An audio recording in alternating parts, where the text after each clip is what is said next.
The purpose of this lesson is to increase the probability that successful toileting will occur by providing your child with frequent opportunities for use of the toilet.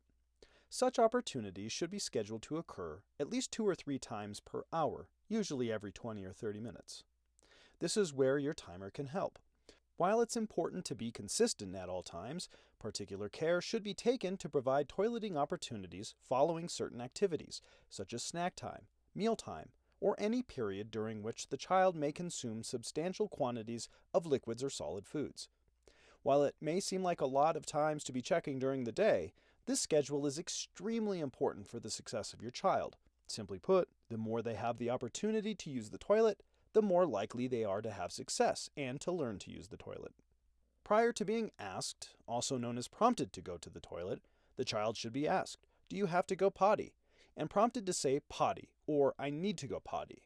This will begin to teach the child some aspects of the process of self-initiating the use of the toilet.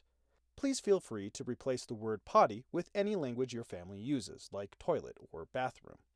Relatedly, during the toileting, the child should be given the minimal guidance and prompting necessary to ensure that all the steps are followed through with by your child, like walking to the toilet, lowering pants, sitting on the toilet, and raising pants. If the child refuses to sit on the potty, place gentle pressure on their shoulders to still them. Remind them, if you go pee in the potty, you can get off of the potty and play, or some other activity the child likes to perform.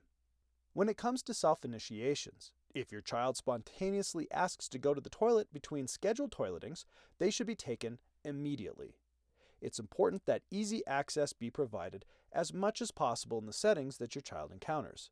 That is, self-initiations should be encouraged as much as possible and any potential obstacles removed.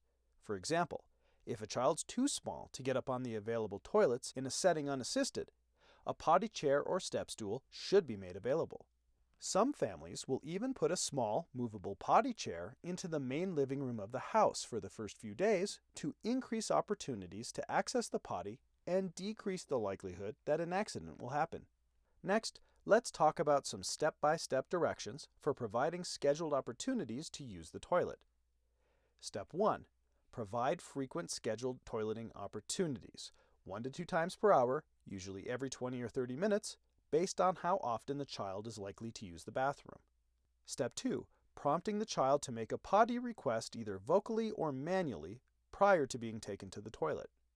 And Step 3. Removing possible obstacles to self-initiations and immediately responding to self-initiations by taking the child to the toilet.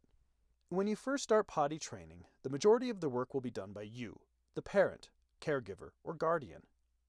Unfortunately, it's not usually as simple as taking off the diaper and having your child tell you every time they need to go.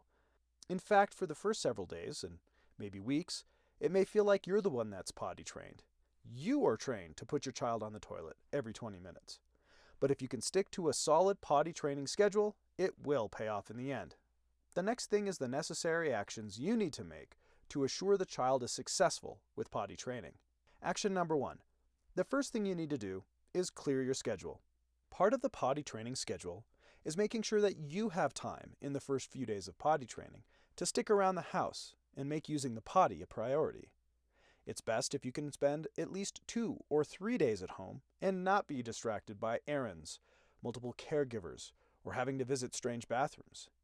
It is not recommended that you try this if you know that you do not have the time or you're planning to travel soon. Action 2. Follow along your scheduled potty training trips. Next, you need to use and set a timer.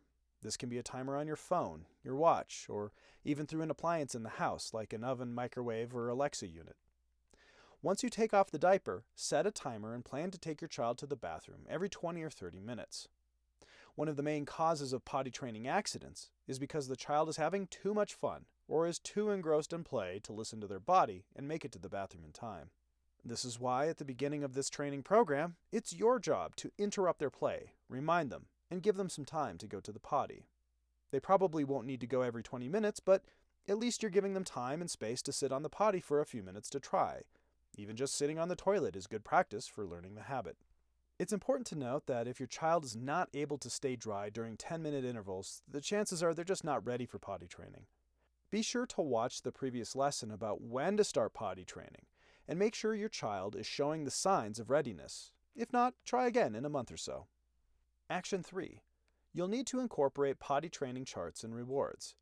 Potty training charts and rewards are important parts of the potty training process. They can help your child get really excited about your new potty training schedule. You can make a potty training chart or find one on the internet to create. To create your own chart, first, you drop a potty training chart in a series of boxes or circles to indicate opportunities to use the bathroom. For example, 5 boxes mean 5 opportunities to use the bathroom. Be sure to write your child's name at the top of the chart. Next, hang or tape the chart to your bathroom wall at the child's level and have a pencil or a crayon nearby. Every time your child completes the 4 steps of successful bathroom time, have them fill in a corresponding circle or box. Action 4. Stretch it out. Once you're a few days in with potty training, and you've had some success with your child having dry pants when you check and using the potty regularly, you can stretch out the potty breaks. Maybe go from 30 minutes to an hour, and then from an hour to 2 hours, until eventually you don't need a timer at all. No, really, it will happen. Action 5. Go back to the schedule if you start to see your child regress. If you start to notice more accidents as you get further along in potty training, go back to your schedule for a day, every 20 or 30 minutes. The chances are that the accidents are caused by a lack of schedule. Now, if that doesn't work, it's possible your child is experiencing a potty training regression.